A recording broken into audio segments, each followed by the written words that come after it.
Good evening. Hello, everybody. I am Prudence B. Aquino, the PSGE President. Welcome to the third PSGB webinar series, Bigs in a Time of COVID. At the helm of all these PSGE webinars is our very dependable and creative Vice President, Dr.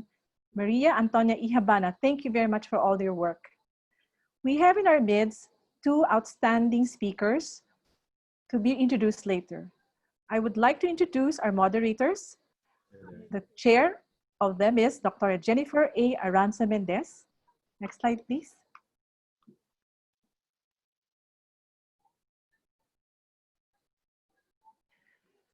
Dr. Jennifer A. Aranza Mendez is the chairman, Department of Obstetrics and Gynecology, and head of the section of minimally invasive surgery of Quirino Memorial Medical Center.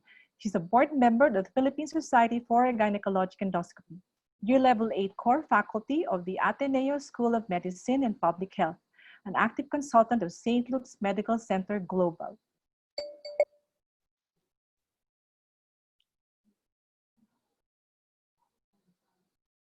Thank you, Dr. Prudence. Good evening to all. It is an honor to chair the third webinar of the PSGE. Just a few reminders before we start. You can type in your questions in the chat box directed to me, the chair, and to Dr. Abat as our co-chair. So let me first introduce to you my co-chair for tonight. It's no less than the president of the Philippine Society of Reproductive Medicine. She's also the secretary of the Philippine Society for Gynecologic Endoscopy, the chairman of the Department of Obstetrics and Gynecology of Victor R. Potenciano Medical Center, and the section head of the Section of Reproductive Endocrinology and Infertility, Department of Obstetrics and Gynecology of the Medical City. May I introduce to you my co-chair, Dr. Marinela Abad. Now, moving on to our two esteemed speakers for tonight. Our first speaker is the past president of the Philippine Society for Gynecologic Endoscopy. She's also the treasurer of the Philippine Society of Climacteric Medicine, the chairman of the Department of Obstetrics and Gynecology of the Delos Santos Medical Center, and the head of the section of Gynecologic Endoscopy, Department of Obstetrics and Gynecology of three centers, namely East Avenue Medical Center, Delos Santos Medical Center, and the Medical City, and the past head of section of the minimally invasive gynecologic surgery section of the Quirino Memorial Medical Center. Please welcome Dr. Zoraida R. Umipig, Guevarra. Our second esteemed speaker is a consultant and obstetrician gynecologist of Gleneagles Medical Center in Singapore and the founder of the Singapore ONG Limited.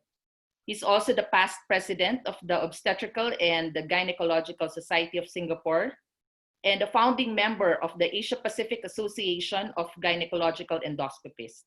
He's Benjamin Henry Shears Gold Medal awardee and the National Serviceman of the Year awardee in 1996, given by the Army Medical Services Headquarters for his leadership and dedication to Singapore Armed Forces Medical Services, holding the rank of a major. Please welcome our second speaker, Dr. Lee Keen Whye. So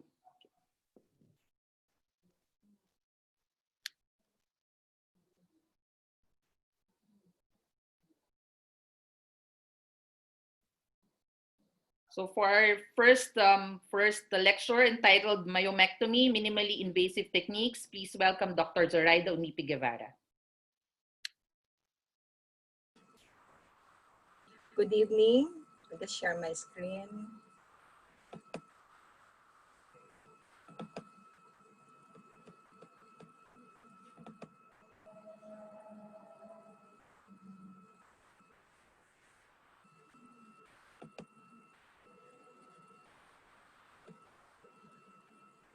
Okay, Doctor, we can see it already. Thank you. Okay. Good evening, everybody. I'm glad there are many who registered for this webinar. I was supposed to give a lecture on laparoscopic myomectomy techniques, but decided against it since such a lecture would just benefit a few. Laparoscopic myomectomy is not even part of the required procedures to become a fellow of PSGE. It is a difficult procedure. In fact, it is a level 3 procedure, and PSGE only requires level 2 procedures to become a fellow. However, our residents are required to perform at least one myomectomy before they can graduate. Hence, I would like to teach the residents who are watching now that laparoscopy is not the only minimally invasive technique to myomectomy. This is the outline of my lecture. Please allow me to discuss first some basics on myoma. Myomas are the most common benign tumors of the genital organs in women of childbearing age. It accounts for 40 to 60% of all the hysterectomies and the most common indication for hysterectomy in the United States and Australia. Matthew Bailey was the first to describe myomas in 1793. Myoma is a benign monoclonal tumor arising from smooth muscle cells and contain different amounts of fibrous tissue. Now, as a monoclonal tumor, as the name implies, it is a clone of a single parent cell. This is the myometrium. Now, several characteristics are associated with the prevalence of myoma: race, age, reproductive history, genetic factors, lifestyle. Watch out, beer drinkers and coffee drinkers out there, steak lovers and smokers, and the medical history of hypertension. These are associated risk factors to develop myoma. Now, we are all familiar with this FIGO myoma classification. Well, this classification is important for determining the surgical approach. We all know that types 0 and 1 myomas are generally managed hysteroscopically. Type 1, which is less than 50% intramural, can be approached hysteroscopically depending on the size. If it measures 4 to 5 centimeter, medical pretreatment is recommended to decrease volume and make it amenable to hysteroscopic intervention. Otherwise, a consent for a 2-stage procedure should be obtained from the patient. Now, the type 2, which has more than 50% intramural, needs a high level of hysteroscopic skill and instrumentation, like the hysteroscopic cold knife and the high-definition ultrasound guidance to remove that intramural part. Otherwise, type 2 is generally approached abdominally. Now, what preoperative evaluation is necessary before we decide on the surgical approach? Well, the presence of myoma is often initially suspected at the time of pelvic examination. A thorough pelvic examination can establish the optimal surgical approach. Now, very important is the mobility of the uterus. If the enlarged uterus is mobile on pelvic examination, then a minimally invasive approach is preferable. So residents, you do your pelvic examination, and when the uterus is mobile, then you can choose to approach it by minimal technique. A uterus that is not mobile may suggest other disease such as endometriosis or chronic inflammation, which would make surgery more challenging. Speculum examination may show a prolapse of mucosal fibroid or cervical myoma, which is managed by different surgical approaches. And this is not within the scope of this lecture. That will be another lecture. Ultrasound is considered the gold standard to diagnose myoma as well as to assess the location and number. Now, the relationship of myoma to the endometrial cavity is also important for surgical planning. Saline ultrasonography can help delineate the penetration of a submucosal myoma into the myometrium, and in this way aid in the surgical approach to management. It can be a hybrid myoma, which is type 2 to 5, or a type 2 to 3. Now, when numerous fibroids are seen at the time of ultrasound, MRI may be used for more detail, and this modality may be useful to identify and map out myoma to determine the surgical approach. Okay, what are the indications for myomectomy? Now, the main indication for myomectomy is to control symptoms that impede the quality of life in women who desire future fertility. But myomectomy is also a treatment option for women with no desire for future fertility but wish to keep their uterus. Now, can we do preconception myomectomy? Well, as demonstrated in this study, the removal of cavity distorting submucous myomas type 0 to 2 of any size will improve pregnancy rate. Myomectomy for intramural myoma in infertile patients is controversial. While it has to be discussed with the patients undergoing IVF or cases of unexplained infertility with no other options of treatment.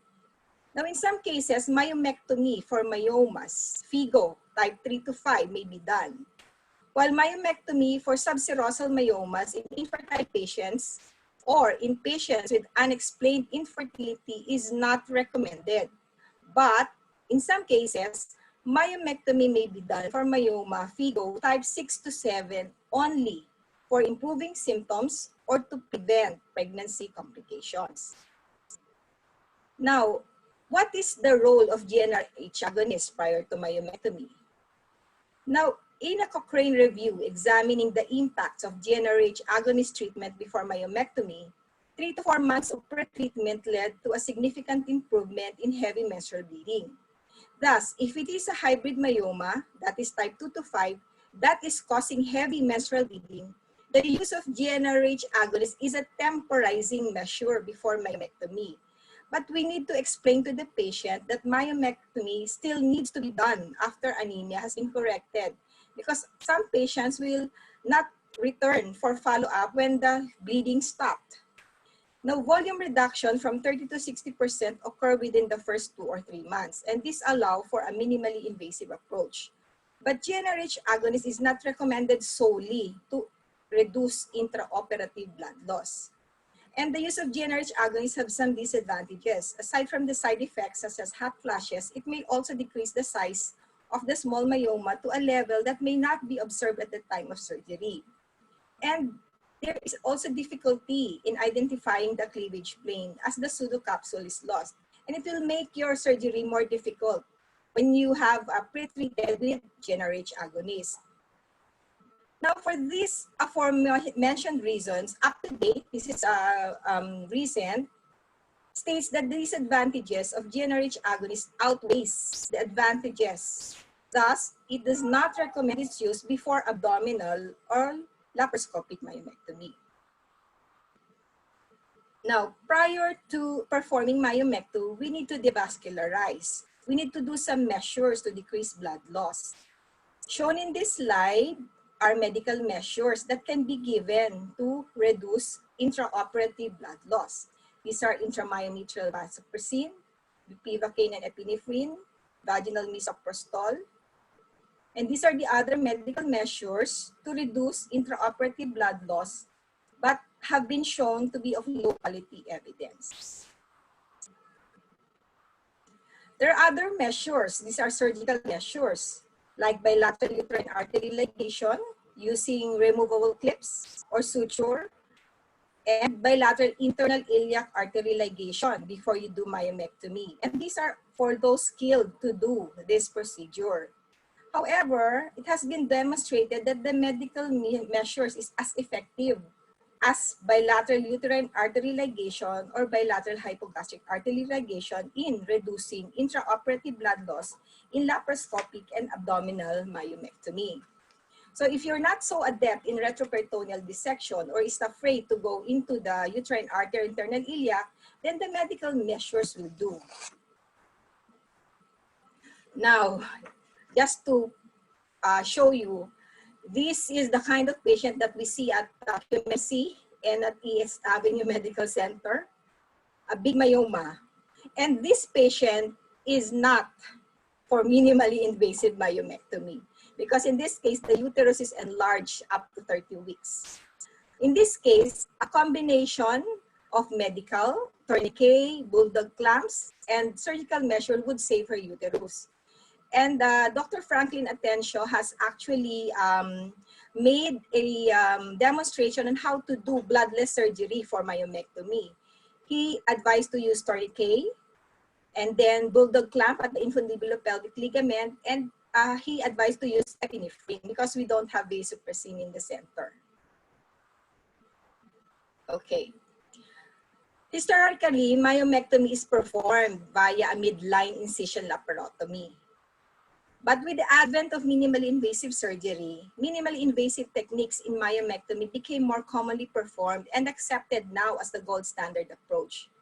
The question now is, when do you do one approach over the other? When do you do laparoscopic myomectomy? When do you do LAM or laparoscopic assisted myomectomy? Or when do you do robotic myomectomy? When do you do mini laparotomy myomectomy? Okay, let us first discuss laparoscopic myomectomy. Now, the most important criterion is that you must be trained and you must be skilled in laparoscopic suturing, because this procedure is an intensive procedure that has, you have to do lots of suturing. And if you embark on this procedure, you need to be highly skilled in laparoscopic suturing. But if your center has barbed sutures, that would be an advantage. Now, the size and number are general recommendations for a successful laparoscopic myomectomy. A highly skilled laparoscopist can tackle a myoma that measures more than 10 centimeters. But personally, my limitation is just 8 cm and not more than 3. I will not do laparoscopic myomectomy for more than 8 centimeters and more than 3 myoma. Another important requirement is the availability of instruments. Namely, you need to have good needle holders, you need to have a myoma screw or tenaculum, a morcellator, a power morcellator, and as recommended, you need to have a specimen bag for the in-bag morcellation.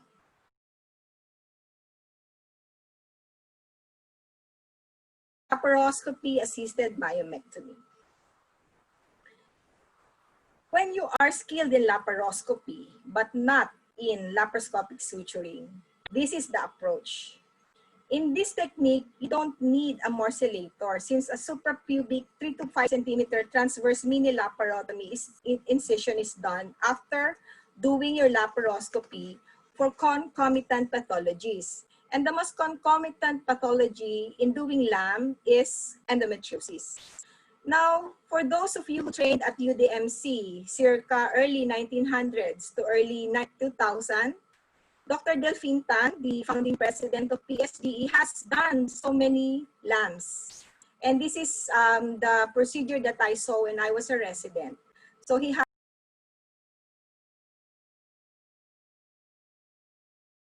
What about robotics? Well, the first criterion is you have to be trained in robotic surgery. And these are the criteria mentioned by Aryan.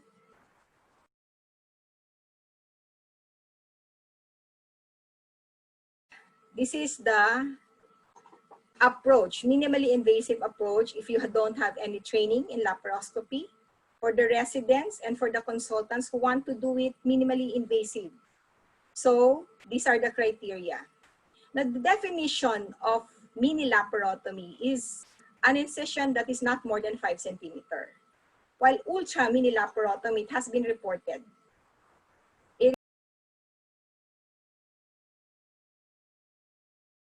About outcome.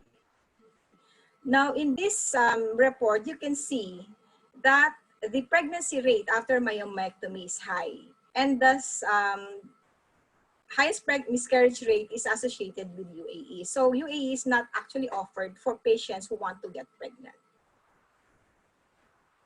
Now, what about comparison of outcomes? There's no significant difference between laparoscopic myomectomy, laparotomy, robotic myomectomy in terms of safety, feasibility, and efficacy. More studies are still needed to define the role of robotic myomectomy in terms of cost efficiency. Now, this is a recent article I found, to robot or not to robot, the use of robotics in benign gynecologic surgery. Controversy still exists, but according to this, there has been no strong evidence to support the advantages of robotics over conventional laparoscopy. What about incision? Do you do it transverse or vertical? If we base it on the course of the arcuate artery, then it follows that a transverse incision would result to less blood loss. And this is supported by this study. Transverse incision of the uterine wall is useful to reduce the amount of bleeding. But in a recent randomized controlled trial, there's no difference in blood loss. You can do transverse, you can do vertical. Why? Because the arcuate artery does not run transversely when there's a myoma.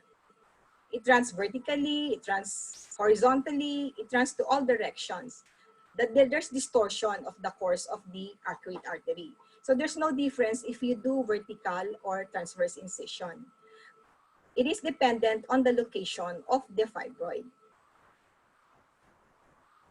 Now, what about recurrence rate? They say that after laparoscopy, the recurrence rate is higher than the abdominal myomectomy.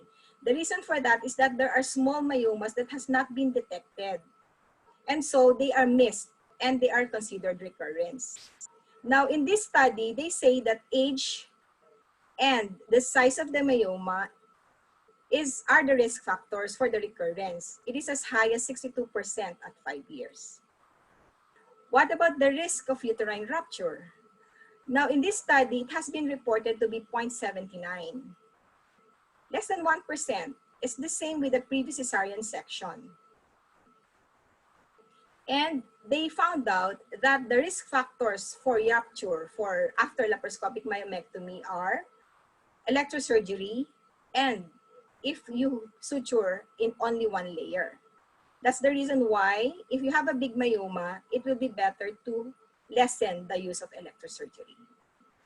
Now, the controversy about leiomyosarcoma, this is a recent study.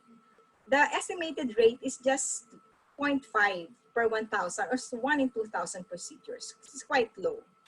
And in this trial, they concluded that the safety and the prevention of leiomyosarcoma is not yet established. This is a Cochrane systematic review. So the conclusion is that there are limited data on the effectiveness of safety of in-bag morcellation at the time of laparoscopic myomectomy compared to uncontained power morcellation. There's no study about knife morcellation because we do knife morcellation. This is just for power morcellators. So in conclusion, the choice of minimally invasive technique will depend on the training, the skills, and experience of the surgeon, the availability of equipments, and the individual's patient decision after informed consent. Thank you. Thank you, Dr. Zoraida, for that very comprehensive lecture on minimally invasive techniques for myomectomy. For questions for Dr. Guevarra, kindly write your questions in the chat box. So now I turn over the floor to Dr. Lee to talk on from minimally invasive surgery to non-invasive surgery. HIFU is revolutionary and disruptive. Dr. Lee?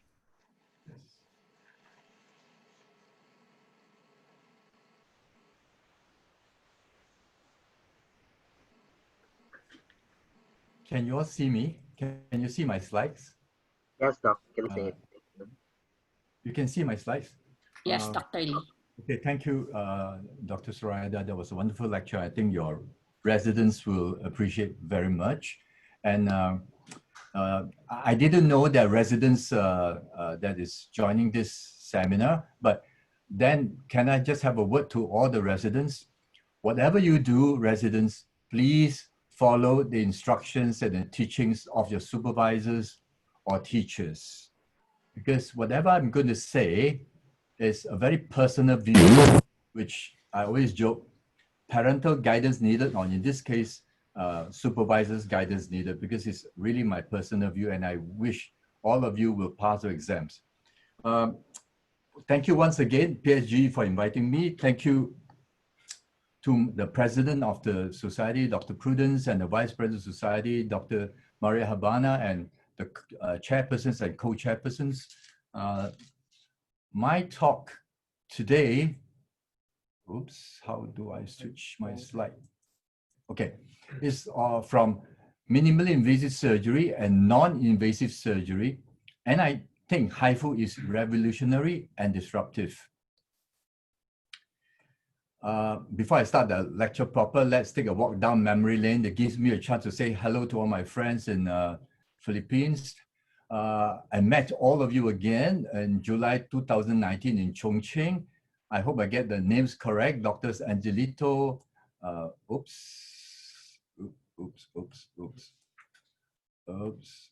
Dr. Avril, Dr. Rebecca, Eileen Manalo, San Juan and Karin, hello. And in front is Professor Felix, and this is Professor Hugo.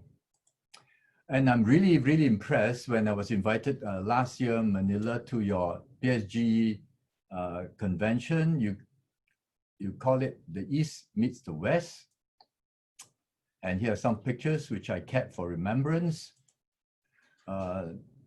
This is a wonderful meeting whereby, as you note, there are people singing away, dancing away, and look at this corner. In one corner, you see some of the Asian doctors are only interested in taking pictures and doesn't know how to enjoy. And it's because of these pictures, it sets the mood of my talk. Oh, another one which I would like to say hello to those who followed me on the Three Gorgeous Forum. This is really intensive forum. We were held up for 3 days, doing nothing but talking about surgery and gynecology, and only when the sheep dogs, then we are allowed to run out like wild animals. Okay, I'm close to this society called APAGE, Asia Pacific Association of Minimally Invasive Endoscopy, founded in 2003. Just to show you some of the board members, the most famous, I believe, is Dr. Professor Li Qilong from Changkeng University. And this is the president-elect of APAGE, Professor Prashant, and of course, this is Harry Rich. Okay, my talk is centered around HIFU, which stands for High Intensity Focused Ultrasound, which I believe will be a procedure that will change the practice of gynecology and will add a new dimension to the treatment of uterine fibroids and adenomyosis, and little changes probably in your standard textbooks. I hope to cover this. What is HIFU? Why the evolution, a personal evolution, and what is the effect to gynecology? And I call it the revolution, the change, and the disruption. In modern meaning, disruption means improvement, a positive improvement. In my days when I was a student, disruption is actually a bad word, means you interrupt something good. Also, will HIFU answer the main roles of myomectomy, which Dr. Zoraida has covered in her lecture, and which I think most of us will acknowledge. The main problems with myomectomy will be hemorrhage, and sometimes you got to convert to a hysterectomy, and post-op adhesions, which may affect fertility, uterine rupture during pregnancy, and the last one I put, morcellation risk. To me, it's a dilemma probably created by us doctors. And last, what's our aim as a doctor? Our aim mainly is to have no pain with the use of small scars or no scar, a speedy recovery for our patients, and minimal complications. To deal with the last point is the easiest, because all of us doctors are learning to be good doctors and surgeons. We believe what Sir William Osler said, diseases that harm require therapies that harm less.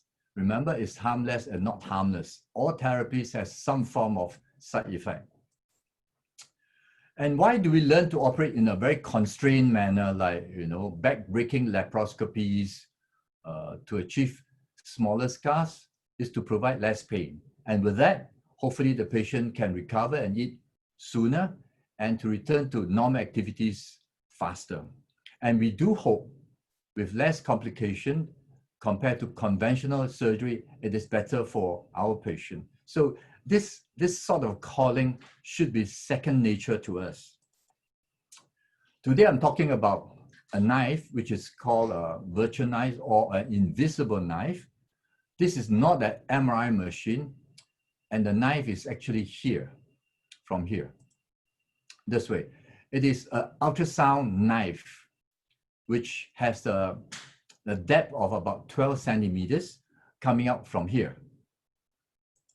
Now, I have a recording of this video, which I've taken personally, to show you that from the ultrasound and to here is about 12 centimeters.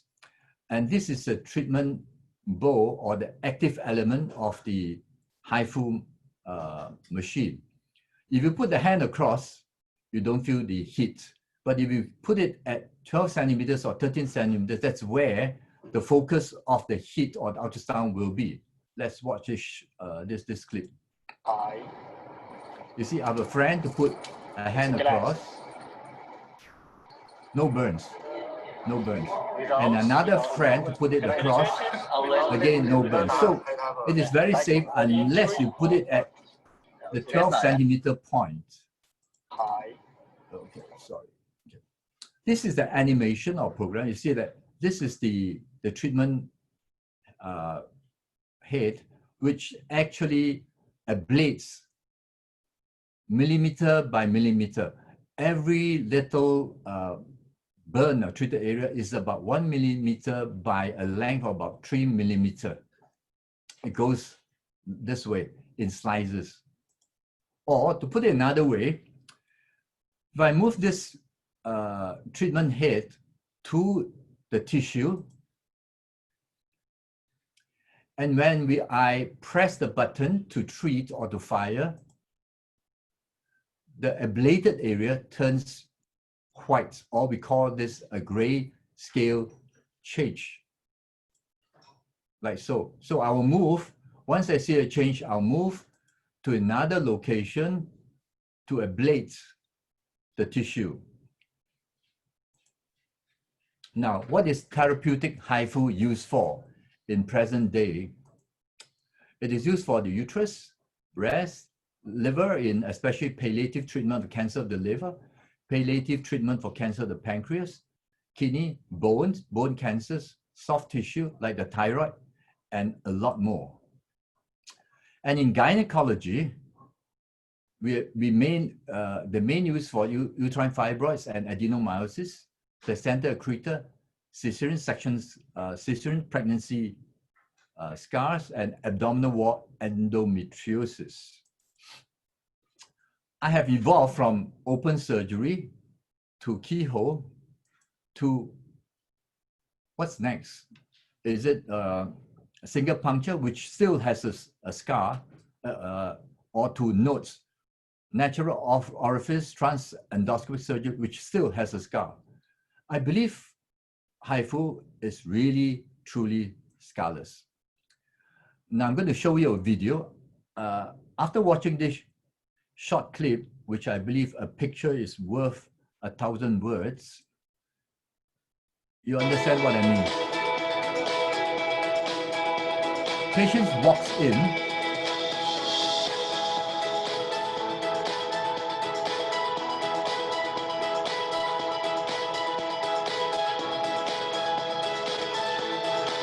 and lies down, prone position. Remember, it's prone position. And the doctor converses with the patient to ask her, is it okay? Do you feel any discomfort? Do you feel any pain? And this is an MRI image which he used to check. During the treatment, he's always talking to the patient, how are you feeling? Is there any pain? And this is monitored by a real-time ultrasound. The treatment in a simple fibroid of 5 centimeters takes only 1 to 2 hours, and the patient goes back to the wards.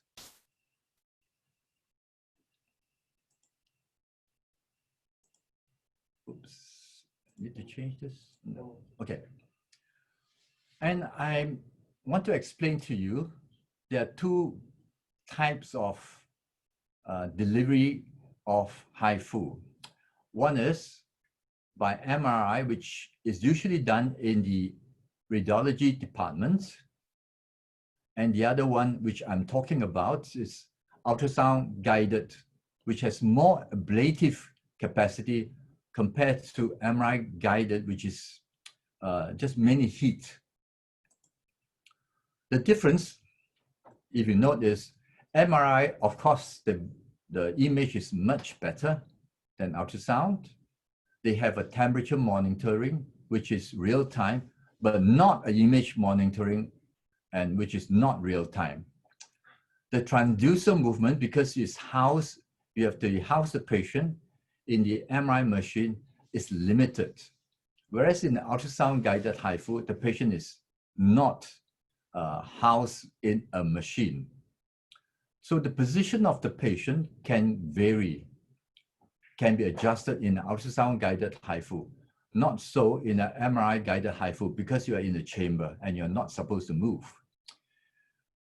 The treatment time in an MRI guided HIFU is much longer than an ultrasound guided HIFU.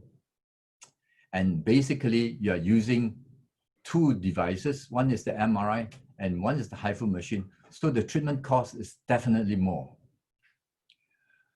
The efficiency or the treatment efficiency is much lower in the MRI guided HIFU, but in ultrasound guided HIFU, it's more efficient. You achieve a treatment efficiency of 80 to 90%. You need the NPV, a non-perfused volume, of more than 70% to have satisfactory results. I've said before, treatment cost, because you're occupying the X-ray machine and your fellow radiologist is going to be more. What's interesting to me is the operator. In an ultrasound guided HIFU, any of the gynecologists or a trained doctor can operate it. But in an MRI guided HIFU, you really need to trouble your radiologist colleagues who sit next to you, and you're out of the chamber. You are in a separate room when you're doing an MRI guided HIFU. So there's no way you can talk to your patient. So in summary, ultrasound guided HIFU can be done by a gynecologist or any trained doctor. The duration of ultrasound guided HIFU procedure is independent of where you put your MRI machine, and your MRI facility can be put to better use. So it can be, ultrasound guided HIFU can be located away from the X-ray department. In fact, it can be housed in any day surgery center, outpatient department, or even in Korea. I've seen my colleagues having their treatment in a shopping center. Now, not known to many of us, ultrasound guided HIFU has been used in 26 countries or regions. And to date, this is the old figure, already 160,000 cases has been done compared to just 4,000 cases of combined MRI guided HIFU, which is from two companies, Insightec and or Philips. Are there research and scientific papers on HIFU technology and medicine? Plenty, a lot. But because we are most of the time aligned to medical institutions written in English, like your Lancet, New England Journal, we normally overlook what is written by Asians. So I'll quote one of the simplest papers. This came out of Chongqing University. It's about 757 patients with 1,000 over fibroids. This is from the Chongqing Medical University. And I use this because it's easy to quote and simple to explain to my patients. Altogether, 757 patients. The number of fibroids are written here. The volume of fibroids is here. And the non-NPV, that means the efficiency of treatment, they managed to achieve is more than 70%. This is a simple graph to show my patients after HIFU, how long will the symptoms like menorrhagia or pain disappear? It disappears about 3 to 6 months, and it continues disappearing. What about fibroid shrinkage? Well, fibroid shrinkage after, again, very easy to remember. After 3 months, it's about 30%. After 6 months, it's about 50%, and so on and so forth. I just give you a sample of all the articles which you can find, but I would like to highlight to you, if there's one article you want to read, is this one from National Institute of Health and Care Excellence, dated 24th July 2019, NICE guideline. And in it, it has a summary of the 5 or 6 articles which are used to base their judgment on, so that they approve now ultrasound-guided HIFU for symptomatic uterine fibroids. And I would like to highlight that Professor David Cranston, the president of a research on HIFU, he has in his team in Oxford, in conjunction with Chongqing University, a department of gynae HIFU, renal HIFU, neurosurgical HIFU, breast, pancreas, sarcoma, prostate, and drug delivery. And I know places like in even Myanmar and even Singapore, we use it for palliative treatment of liver and pancreatic cancer. And I'm aware that I met a young man from France. He's using HIFU for deep infiltrating endometriosis. So for those of you who are learning or contemplating to do laparoscopic surgery on DIE, this may be something for you to take note of. Very important, this is Professor David Cranston, this is Professor Li Qilong. So the two societies met last year in Chongqing, and they signed a memorandum of understanding to cover training, education, research, and very important, certification. Now, complication rates and side effects in HIFU is very low compared to conventional surgeries. If there's a paper you want to remember, is this paper, Adverse Effect Analysis of HIFU in the Treatment of Benign Uterine Diseases. And you will note, this paper has 27,000 patients, not 27 patients or 22,700, but 27,000 patients. And I will highlight to you, they class the side effects or complications into A, B, C, and D. D is probably the most major. And if you look under D, you don't find vessel, arterial, or venous injuries, but you do find bowel injuries. And how many bowel injury? 4 out of 27,000. That gives you a percentage of 0.0148%. Now, if you match this to a table which I've been using for the past 25 years when I explain to patients about the complications of laparoscopy, laparotomy, you find that bowel injury, the incidence is 0.04 to 0.3. And if you compare this to 0.01, this is like 4 times more or 4 times less in HIFU, and this is about 30 times less if you do HIFU. Just 2 more papers. You may be of interest if you want to know what is the result of HIFU on fertility. 79 patients in a paper written by our Korean colleagues and published in British Journal of ONG. HIFU treatment does not affect ovarian reserve. It states AMH levels before and 6 months after HIFU, no significant difference. Another paper on HIFU, 70 patients conceived after HIFU treatment, and the conclusion is it could significantly reduce the preparation period for pregnancy after HIFU. It can also improve fertility of patients with a history of infertility, abnormal pregnancy, and childbearing with no additional obstetric risk. I like this sort of conclusions because it's simple. Everybody gets a message instead of some generic conclusions like more studies are needed. And there's a collection which I got this from Chongqing, China. They have collected about more than 1,500 pregnancies. And you know, in China, just before 2 years ago, you are not supposed to encourage pregnancy. So there may be more pregnancies than this, which is hidden under the carpet or swept under the carpet. This is my colleague, Dr. Hong Si-Chin, and she was with me. 2018, we visited Chongqing HIFU Hospital, and this is her first successful pregnancy after treating somebody with multiple fibroids. And right now, another colleague has a successful pregnancy in the second trimester, again after treatment of HIFU for fibroids. This is a reminder for me that I'm halfway through and I have to go a little faster.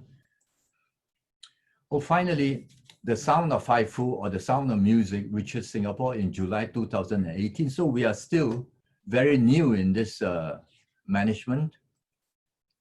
Happy to show you that on the 16th of July 2018, our first case treated by a team in Singapore. And bear with me, a short video and full of excitement.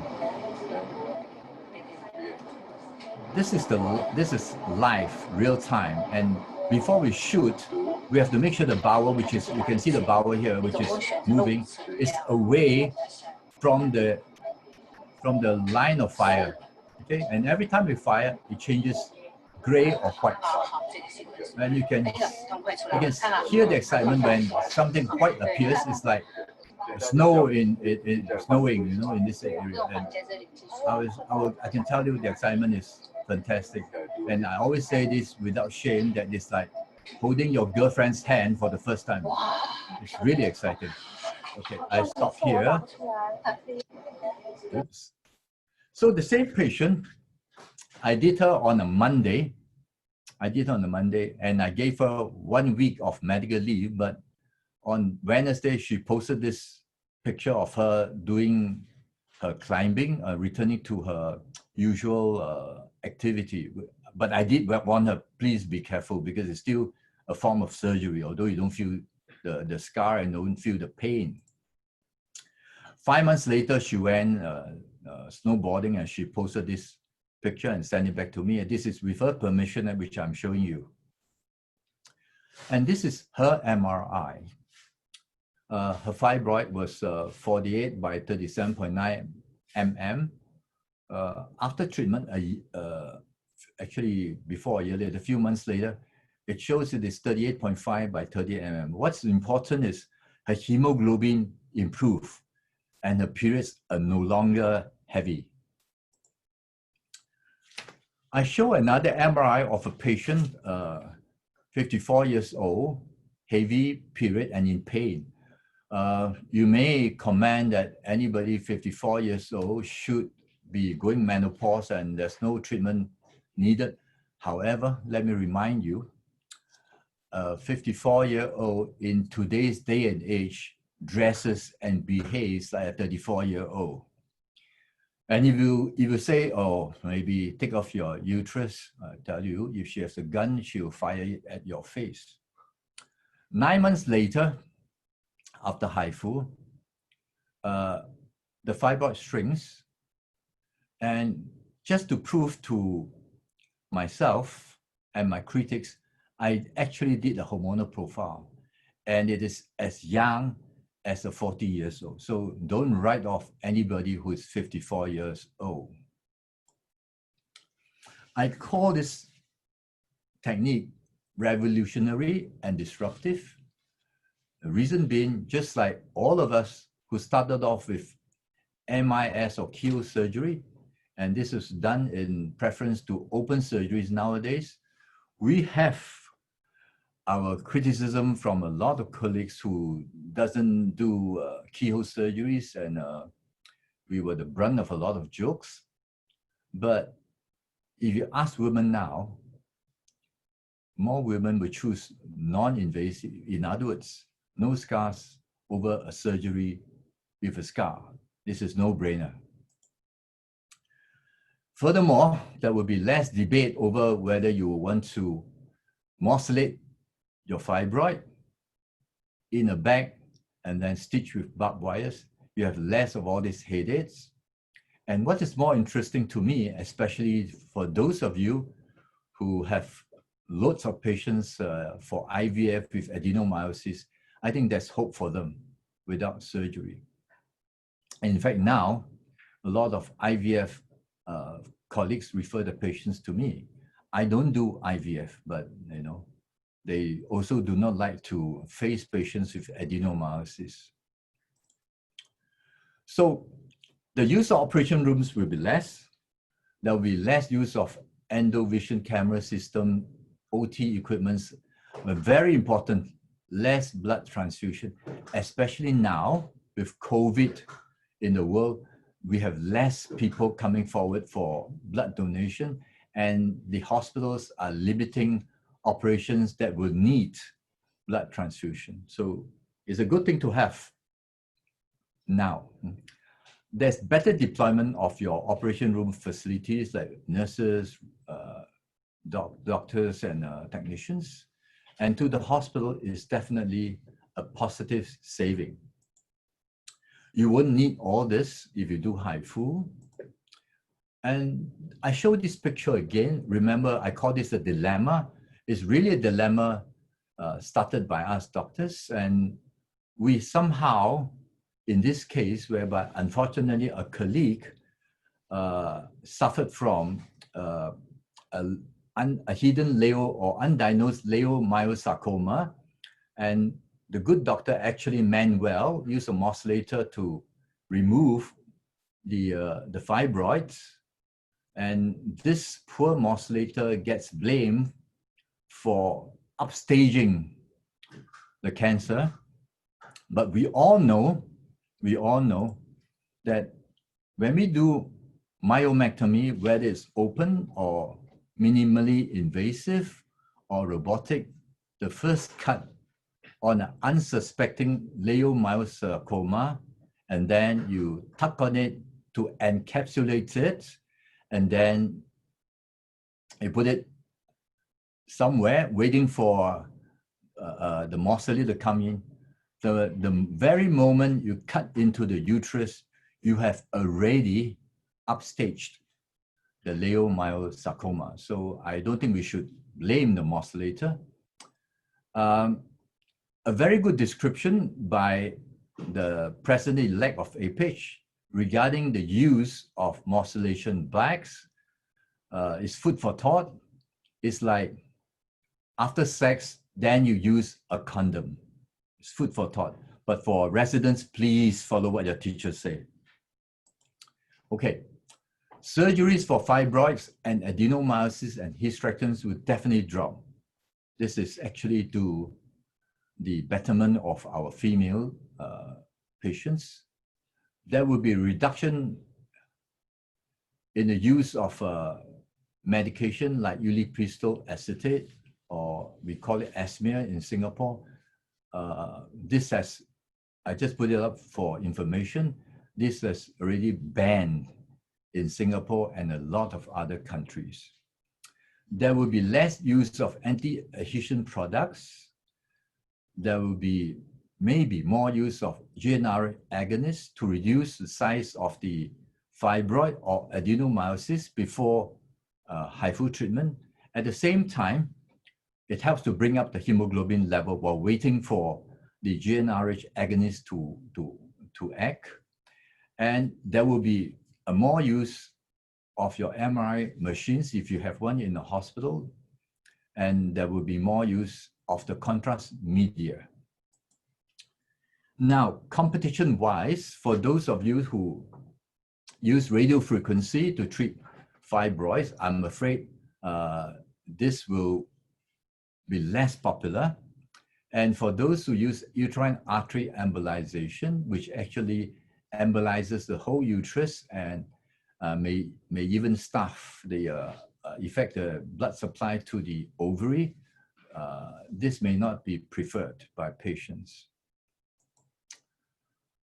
All these technology, TrueClear, Bicati, MyoSure, and all these endometrial ablation modalities will probably drop in demand because, let me show you, this is a 4 cm submucous fibroid after treatment with HIFU, was just passed out.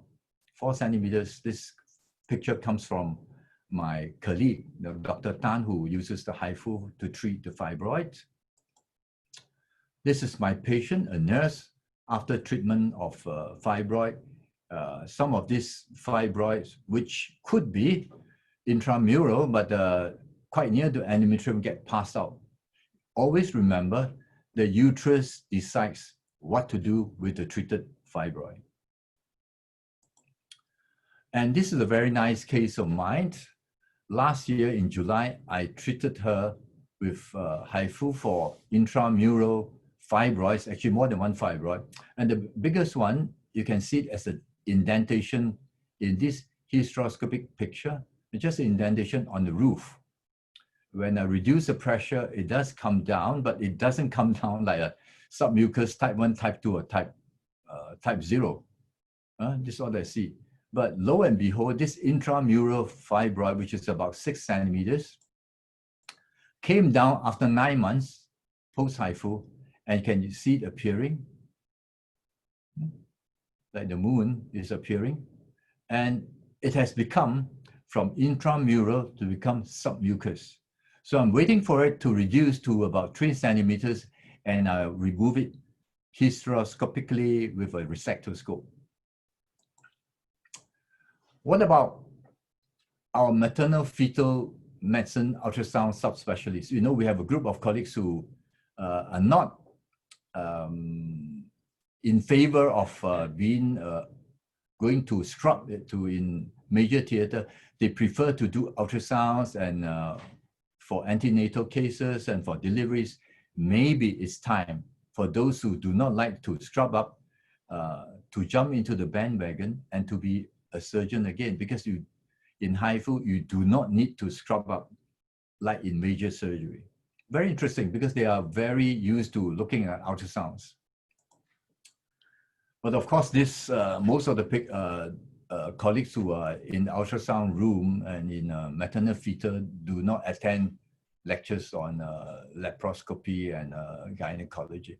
Now, who is good to adopt, to accept, or to pick up HIFU? I think if you have spatial orientation, it's good when you do ultrasound, or you can drive around without a GPS, that would be good. People with pelvic ultrasound experience, I think all of you have pelvic ultrasound experience, would be good. You have to learn how to interpret MRI. I, for one, have not learned MRI when I passed out from school. Now I pick up the MRI from my colleagues. Very important. And I think all of you will have patients, which is inborn. Otherwise, you won't be waiting for your delivery of babies. And very important, like all good doctors, abide by safety guidelines and discipline, discipline, and discipline. Now, will HIFU replace open and minimally invasive surgery? The answer is no, for very good reasons. For example, not everybody is treated by HIFU, and I'm satisfied with. This is a 40 years old with diffuse adenomyosis. And after 6 months, I find that the size of the uterus is still there, although the symptoms has very much improved. So it's a personal judgment where I'm concerned. This is a patient, 48 years old, complained of swollen legs while walking and standing. She has seen a lot of physicians, and they told her there's nothing wrong with the kidney, liver, or the heart. But on MRI, you see this mass here. This mass here, same. This mass here is actually a fibroid coming out from, this is the cervix. This is cervix.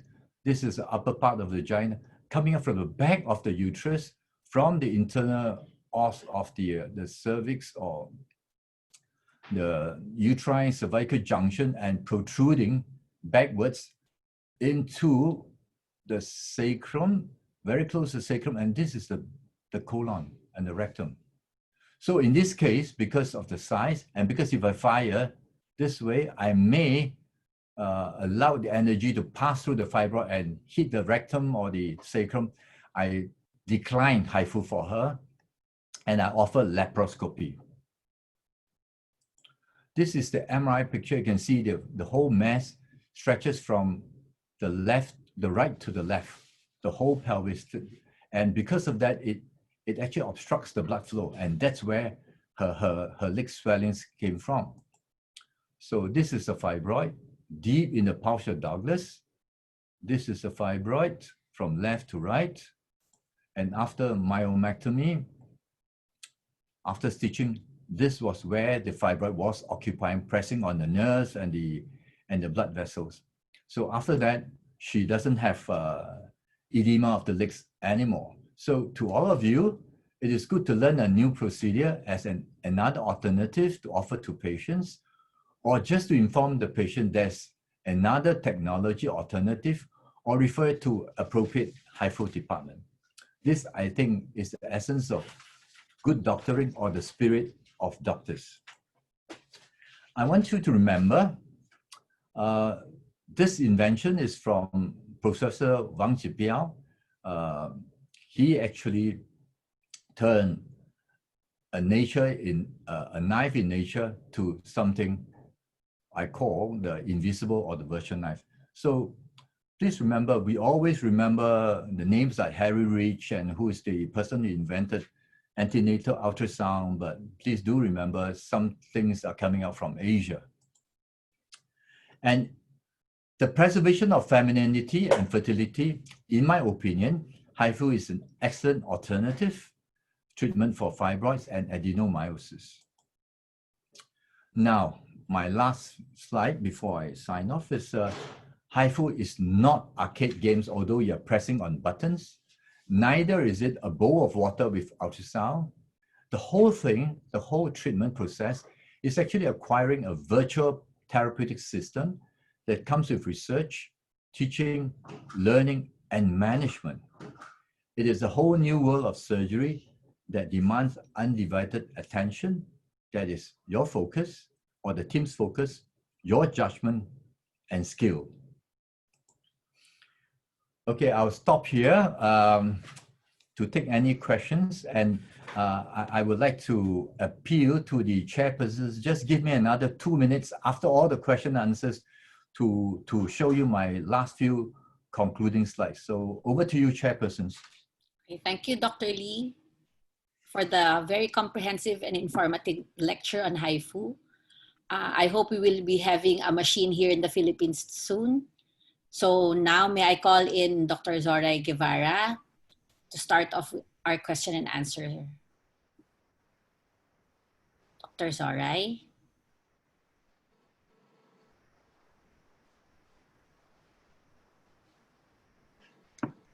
Dr. Guevarra. Yes, yes, I'm here. We have a few questions for you, ma'am. So our first question is, how do you approach a posterior located myoma on mini laparoscopy? Mini laparotomy. Mini laparotomy, sorry. Okay. Earlier in the lecture, I mentioned about the mobility of the uterus for a minimally invasive approach. It has to be mobile. What I do is to put a uterine manipulator and antivert the uterus and bring that myoma into the mini lap incision. So what I use is actually curette, because the curette can reach up to the fundus, antivert the uterus, and you can deliver the posterior myoma into the incision. Thank you. Another question, Ma'am Zoraida. How soon after myomectomy, whether lap or lamb, is conception allowed? There are studies that the remodeling of the myometrium occurs after 3 months. So we can in the absence of hematoma or edema formation, we have to check first, because the remodeling and the complete healing of the uterine wall, the myometrium, takes around 3 months. But in the presence of a hematoma or edema formation, it can take up to 4 months. So safe na siguro after 4 months. It would be safer to advise the patient to try to conceive after 4 months. Okay. Another question. What is the preparation of vasopressin, epinephrine, misoprostol, and tranexamic acid in reducing intraoperative blood loss during myomectomy? For vasopressin, what is available in the country is 20 units in 1 ml. So dilute that 20 units in 200 ml. So that will be 0.1 units per ml. And the recommendation is not to exceed 4 to 5 units to prevent bradycardia or any cardiovascular accident. For epinephrine, I follow the guideline of Dr. Atencio, which is 10 drops around 0.5 ml in 30 ml of sterile water. There is some literature report on using bupivacaine, 50 ml, 0.25%, mix that with, again, 10 drops or 0.5 ml of epinephrine. So that's a combination of epinephrine and bupivacaine. Now, for misoprostol, there's one report that you can give 2 tablets, that's 400 microgram per vagina, 1 hour before the myomectomy, abdominal or laparoscopic. For tranexamic acid, the computation is 10 milligram per kilogram, IV infusion at the start of myomectomy. Okay. May I ask another question? So another question is, what particular suturing technique do you practice in doing laparoscopic myomectomy? It depends on the location of the fibroid. If I did transverse incision, it will be better to suture from an ipsilateral part. If it's if it's vertical, I find it easier to suture at the midline. So the needle holder is inserted at the middle port, and my left hand is on the left lower quadrant port. So it depends on the location of the fibroid. Thank you very much, Dr. Guevarra. I turn over the floor to Dr. Aranza Mendez for Dr. Lee's questions. Yes, thank you, Dr. Guevarra. I have quite a number of questions for Dr. Lee. One comment, though, is that it is a very interesting lecture. One question here is about how soon after HIFU is conception allowed, and what is the mode of delivery? Okay. Easy question, easy answer first. Mode of delivery, treat it as any other normal delivery because there's no cut on the uterus. How soon after HIFU can you conceive? When I ask this question of the people who has done a lot of HIFUs way before I learned HIFU, they follow what we often say in myomectomy, and that is wait for about 6 months.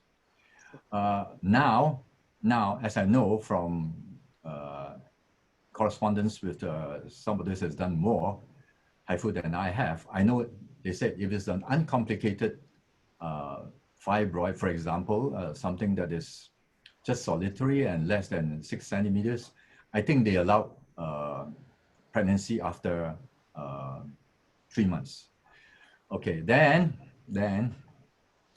if you ask somebody who has done a lot in Shanghai, you must understand pregnancy is not what they hoped for way before 2 years ago because it was their one-child family. So you have to be very harsh about it if you get pregnant. So the answer, and this comes from Professor Ai Lee, who does a lot of HIFU for adenomyosis.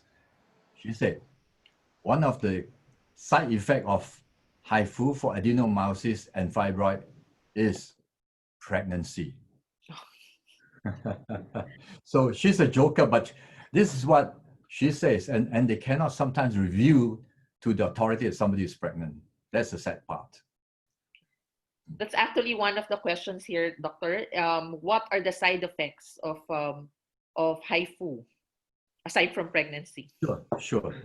Side effects as after treatment, or side effects of whether it has any side effect on pregnancy? After treatment. Okay, after treatment. Yeah. Now, if you watch that video, which I show you of the patient walking in, walking out, frankly, she can go back almost the same day.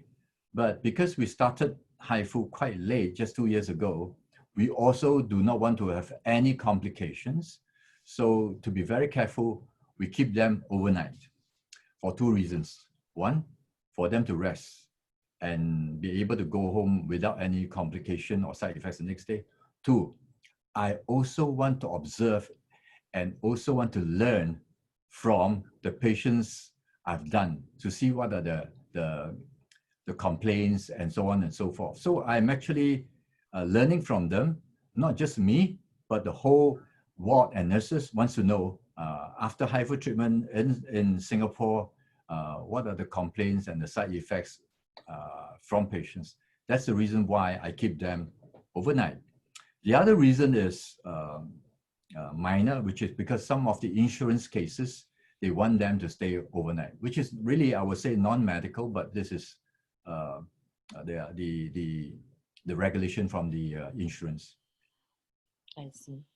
Okay, just a follow-up question about the side effects. Is there any damage to the surrounding tissues? Okay, I think if you look at HIFU in general, if it's, for example, MRI guided, and if you read and search the literature, there are people who have burned the bowels, even a blood vessel, and I know of somebody who reported a death from MRI guided HIFU. The reason is, again, I always said it's not the HIFU, it's how it's been delivered.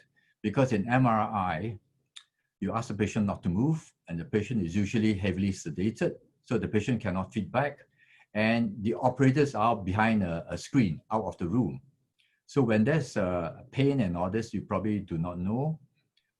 And when you press on the button in MRI guided HIFU, is about 15 to 30 seconds. And 15 to 30 seconds is like if you sing happy birthday twice, and you expect the patient not to move, and you expect the bowel not to move. So in the early days, yes, a lot of side effects and complication. And because you burn it for 15, 30 seconds, definitely there will be some heating on the skin and blisters and all this. Now, in the later versions of the machine, especially the ultrasound guided machine, patient is conscious. This is actually a safety measure because patient can tell you.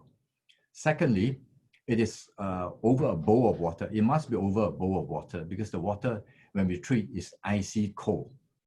It's really icy cold. So that when we have heat delivered to the skin, especially when there's a scar in the skin, or somebody has treatment like liposuction on the skin, this actually tends to trap heat.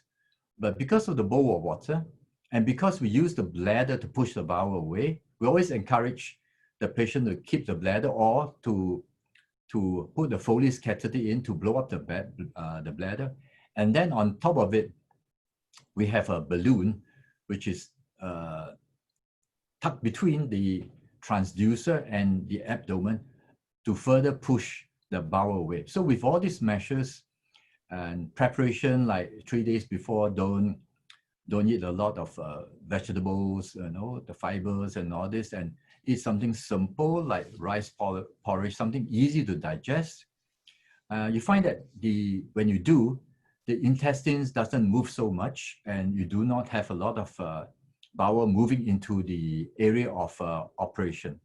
In that way, I think if you look at just now, I showed the paper, and of course the NICE guideline also quoted the same paper of 27,000 patients, actually no major injuries. So like everything else, we have to put a side effect. So they quoted just skin burns and redness of the skin, which is very minimal, I think 0.something%. And I always said, if you lie under the sun in one of the beautiful beaches in Philippines, or you wear a new pair of high heels, you have more blisters and skin burns than HIFU. So, and when it comes to deliveries, it's the same as if you have treated any or patients who have no myomectomy before, because basically there's no scar on the serosal layer or the endometrial layer. Thank you, doctor. Still, a lot of questions are coming in. One is HIFU done only once or is it repeated? And if it is repeated, how often can you do it? It's the same question everybody asks. Is myomectomy done only once or is repeated?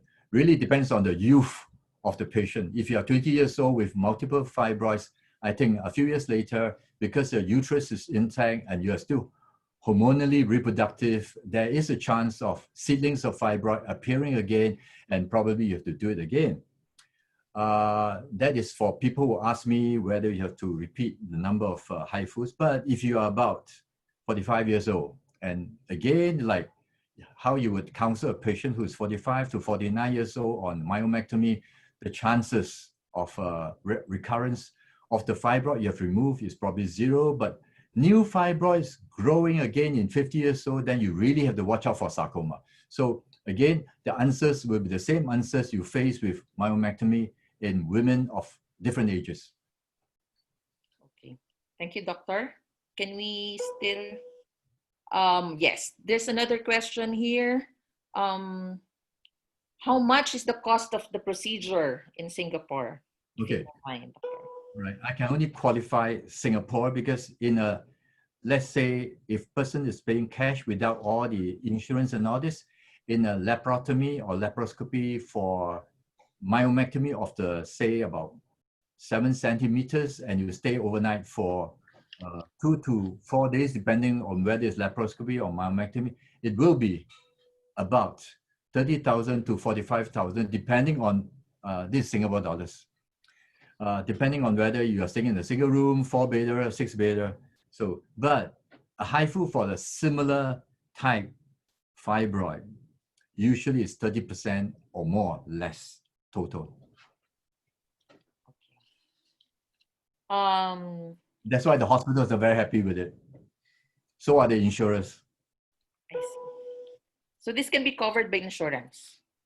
Not all, depends on which insurance and which insurance company. In Singapore, most of the insurance companies cover them, the local insurance companies. My difficulties are with those overseas insurance, especially those from Europe, because they have not heard of HIFU before. When I submit the request for insurance, they always reply, I'm so sorry, we do not cover HIFU for aesthetics, you know, how to look pretty. So I have to write to them to tell them this is HIFU for therapeutics and it's something very different. And then they write back to me and say, I'm sorry, apparently when they Google HIFU, it always brings them to some websites in America or Europe that says, MRI guided HIFU for uterine fibroids is still experimental. I have to again tell them, okay, maybe in your country it's experimental, but in Asia it's no longer experimental, and we do not do experimental things on our Asian patients. Another question here is the exclusion criteria for HIFU. Is there a limit to the size of the myoma? It's very easy to remember, just like Dr. Zoraida, who has her own personal exclusion criteria for if the fibroid is too big, she won't do laparoscopy. Similarly, if a fibroid is too big, something which is above the umbilicus, which I have handled quite a few, because these are the patients who do not want to have a cut on the abdomen, I have to use ways and means to shrink the fibroid. So usually I shrink them below the belly button level, then I start. Reason is, HIFU is time-based, and it goes millimeter by millimeter. Unless I'm tired of going home and to see my wife, then I'll do a HIFU, which is 10 centimeters. That would take about 4 to 5 hours. If I'm tired of going to my mother-in-law's place, then I would try to do a fibroid that takes 7 hours. But if I still want to go back and see my beautiful wife and my grandchildren, I would tell the patient that if I can shrink your fibroid to a size of about 6 centimeters, I probably can finish it in 2 hours, which is better for you because you don't have to lie down prone position on the machine. It's different from a spa. Spa, at least when you lie down prone position, somebody massage your back, yes or no. And it's very tiring for you to lie down flat like this, and also very tiring for my eyes and the team who have to watch millimeter by millimeter. So I would say if you have multiple fibroids or fibroids which is above the belly button, I would say it's better for you to do in 2 sessions or 3 sessions. We'll shrink it, then you come back about 1 or 2 months later, then we shrink it again, then we shrink it to a size which I think is reasonable. But like all things, it will never be 0 because you have a mass which has fibrous tissue. No matter how much you shrink it, that will be a residue of a residual size. And furthermore, it may just calcify. So patients' expectations are very important when you counsel them.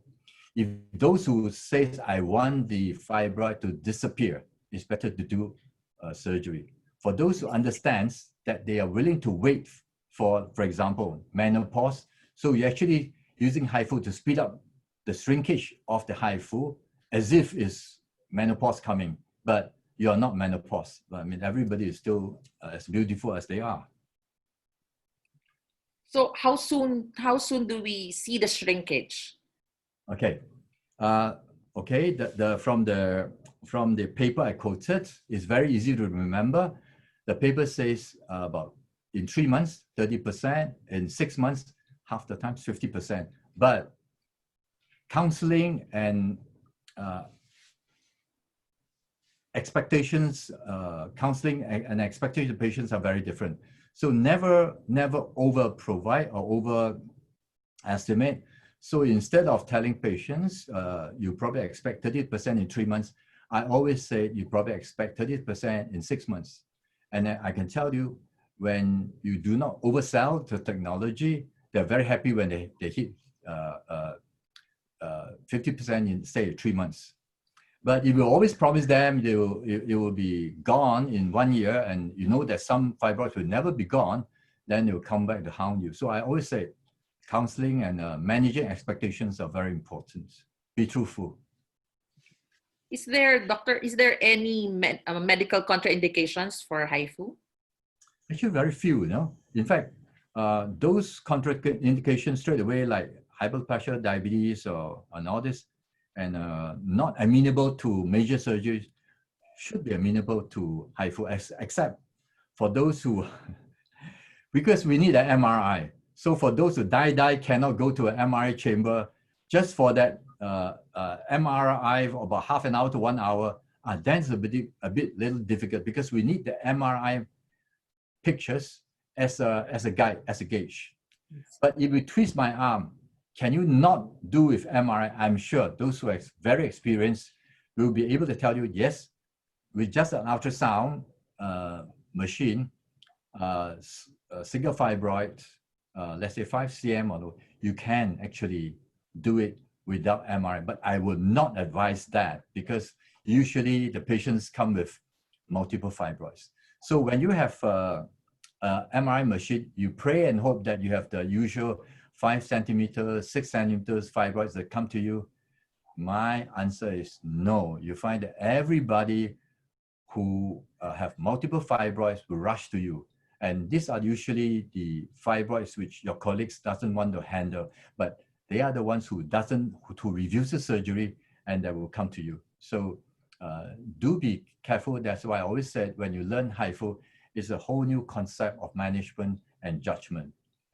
And normally the company will send a trainer to be sitting with you, just like playing piano, for about a few months to a year, just to guide everybody. One more question here. Do you have to be a sonologist to do HIFU, doctor? Do you have to be an ultrasonologist to do HIFU? Well, the interesting thing is, I assume all of you have touched ultrasound, but the answer is, even if you have not touched an ultrasound, you will learn.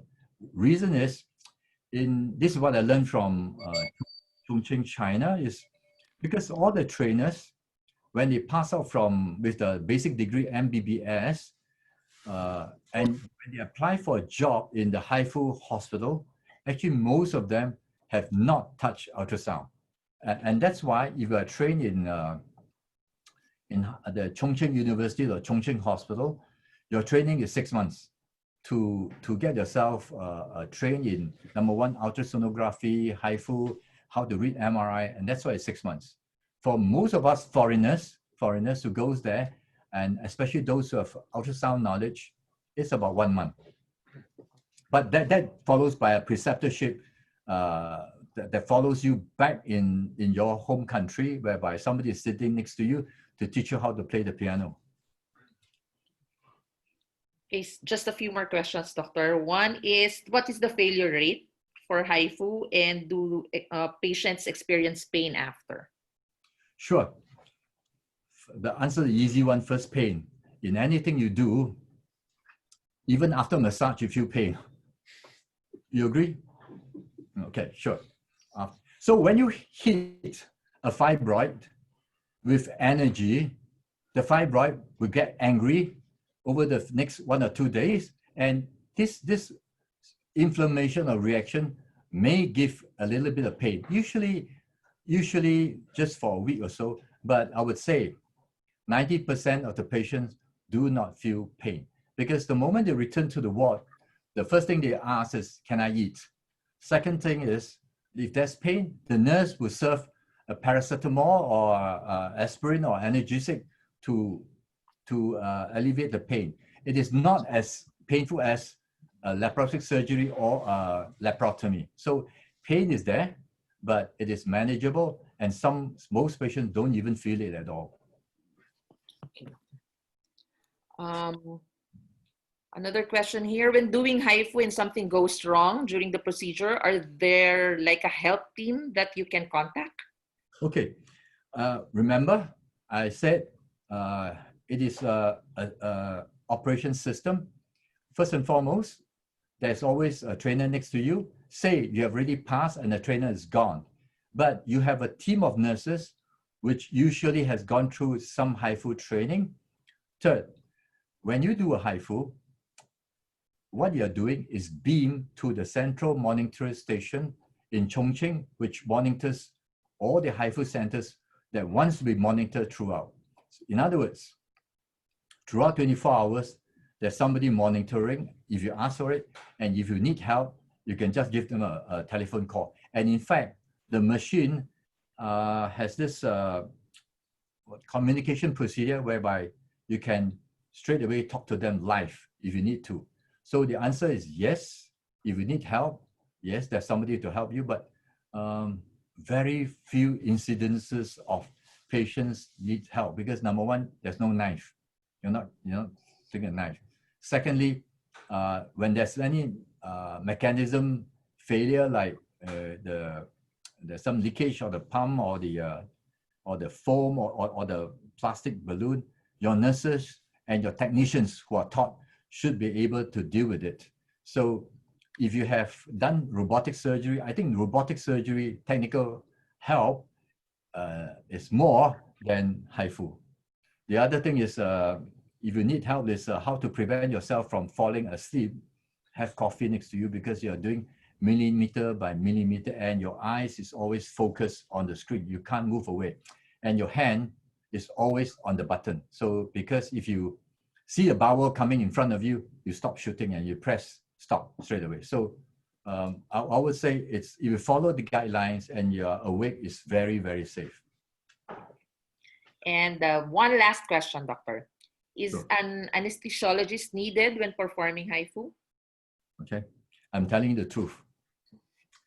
My first 50 HIFU, because I'm not sure whether the insurance will provide to pay for the anesthesiologist, I did it with simple sedation, Domicum, fentanyl, the first 50 by myself. Then I learned to be lazy, so I called in the anesthetist so that I do not have to shuttle between the machine and then go to say, how are you feeling the pain?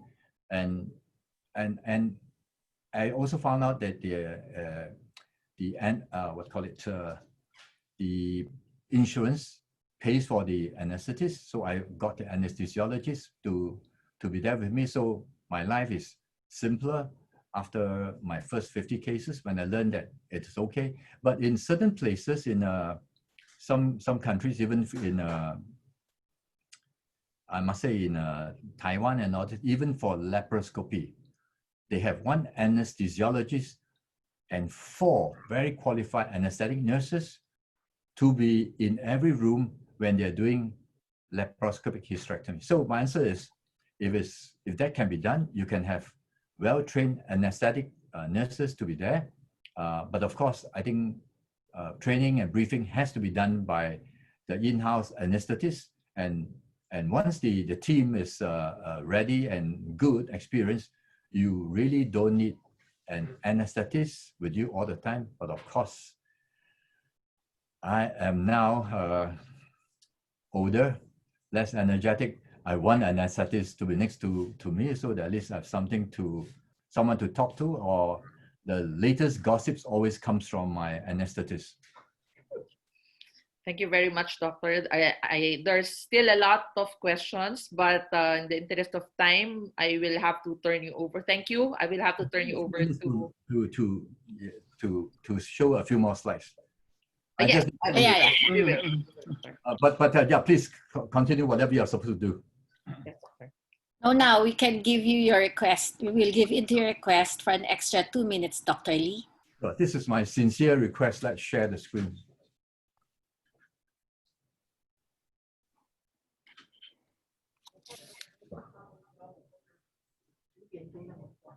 Okay. Yeah, you can call element if you have. See it. Okay. Okay. It's not working for me. Okay, sure, it works.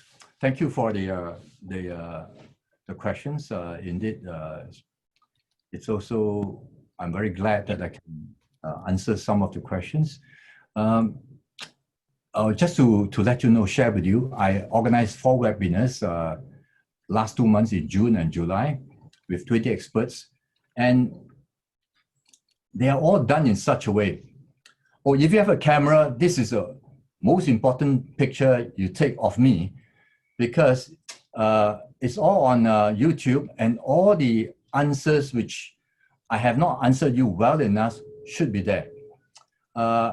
It is designed in such a way that the first few speakers will talk about laparoscopy and myomectomy or adenomyosis or infertility, but the last speaker is always somebody who is skilled in HIFU. For example, in the first lecture, I think we have somebody from Korea, Dr. Choi, on HIFU.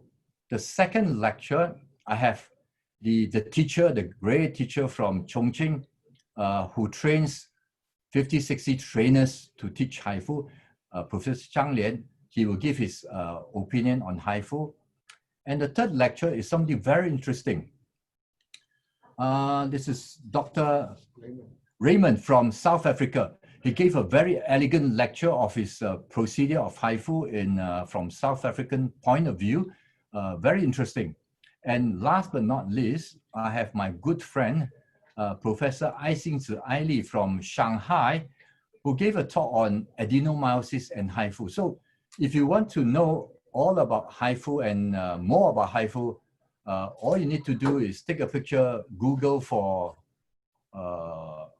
on YouTube. But if you think this is too much for you, just remember this, just Google APAGE ISMIS 2020 YouTube, you will find me there. Okay. And last but not least, don't cut off my picture.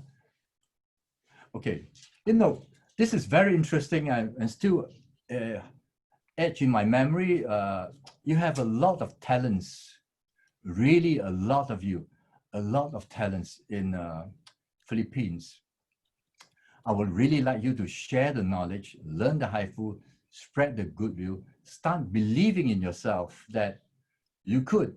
And I hope all of you one day will be invited to give lectures to the West instead of inviting people from the West to come to the East. I really hope with so much talent, you can do it.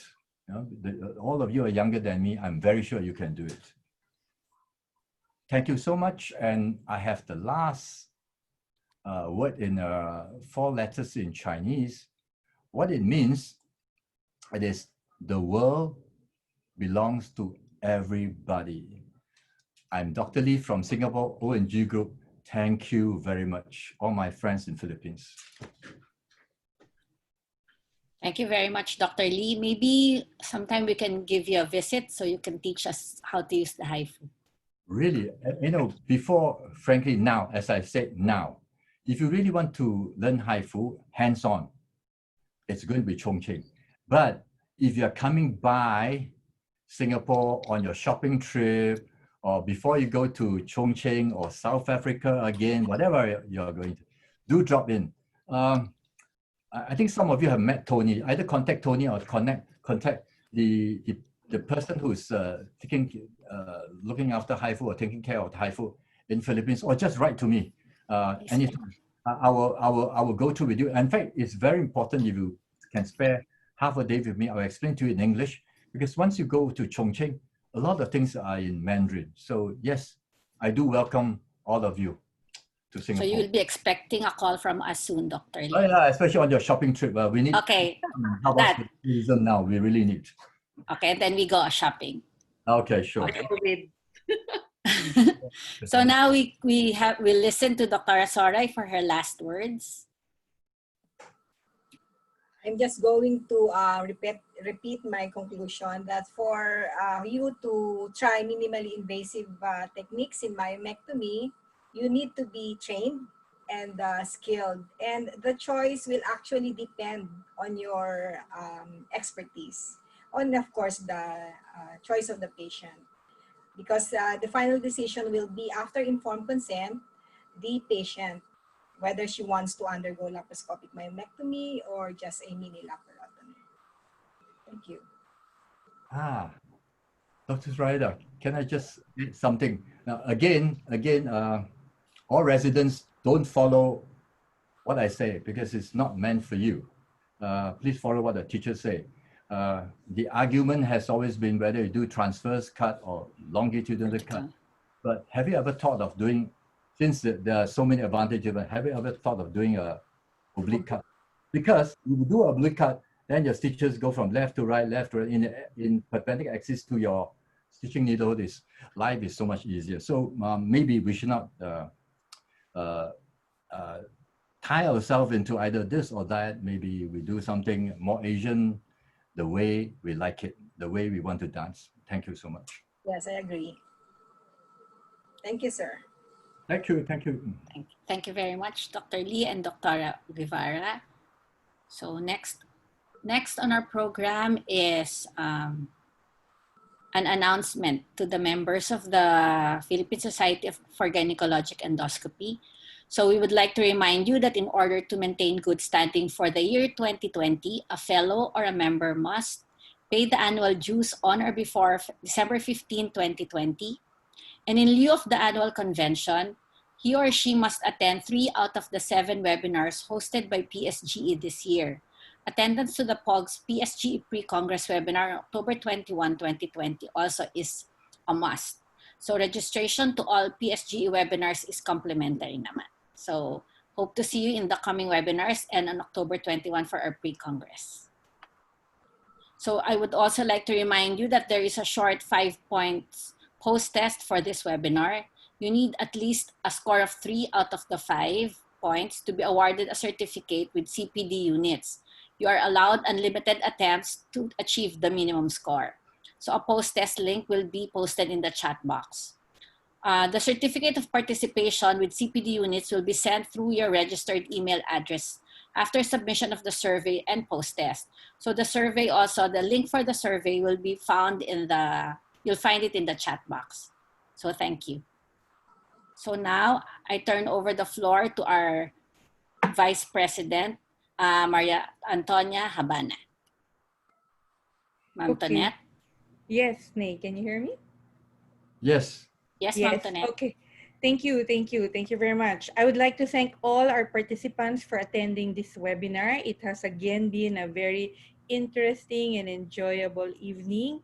I would like to thank our 2 speakers, Dr. Zoraida Umipig Guevarra and Dr. Lee Keen Whye you have been very patient in answering all our questions. Thank you so much.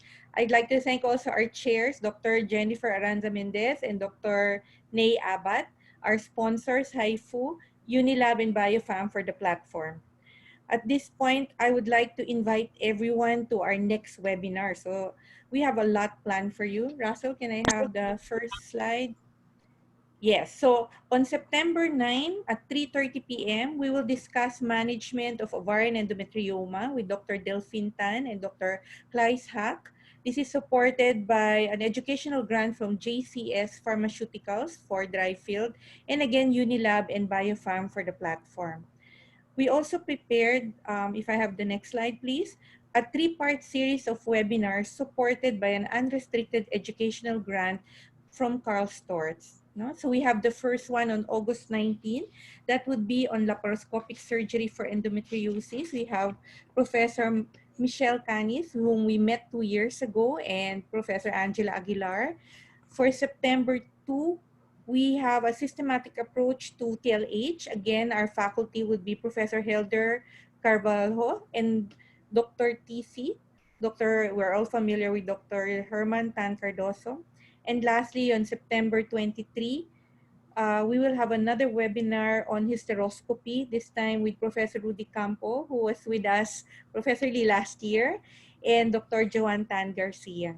Okay, so I hope you can still catch, everyone can still attend the last 4 webinars. We're still also preparing something very special for everyone for October 21, which will be our pre-congress for the POGS convention. At this point, I'd like to ask everyone to please turn on their video. We will have a group photo. So please turn it on, no? And smile to the camera. And let us all greet our president, Dr. Prudence Aquino Aquino, for a socially distanced happy birthday.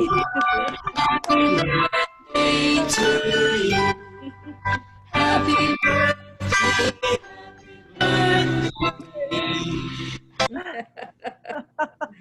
Surprise. Happy birthday To to you. Happy birthday! Again, thank you so much. Russell, have we finished taking photos already? Okay, can you just place everything on gallery view? Okay, everyone smile. Let's document this event. Professor Lee, thank you for your patience. You know we love having our pictures taken. I know. And you're dancing too. Yes, singing and dancing too. Okay, next. Okay. Russell. Sir Russell. Okay. Yes, Doctor, I'm taking it na po. Thank Okay, you po. thank you. 3. Smile, everybody. Okay na po, Doktora. Okay, again, okay, so this ends this particular webinar session. Again, thank you so much for staying with us, and we do look forward for everyone participating in our next webinars. Again, Professor Lee, Dr. Zoraida, thank you so much. Thank you. Thank you. Hello, Dr. Lely Chua of Philippines. Okay, bye. Happy birthday again, Prudence. Happy birthday, Ma'am Prudence. Bye! Bye-bye. Happy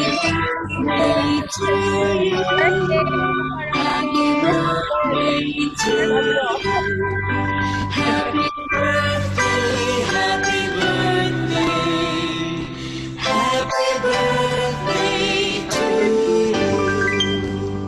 Yay! Good. Happy Congrats, birthday. PSGE. Thank you, Russell. Maraming Thank you, Sir salamat. Russell. Tina, Ma'am Tina. thank you. Yeah. Thank you very much. Jalen and April, thank you rin.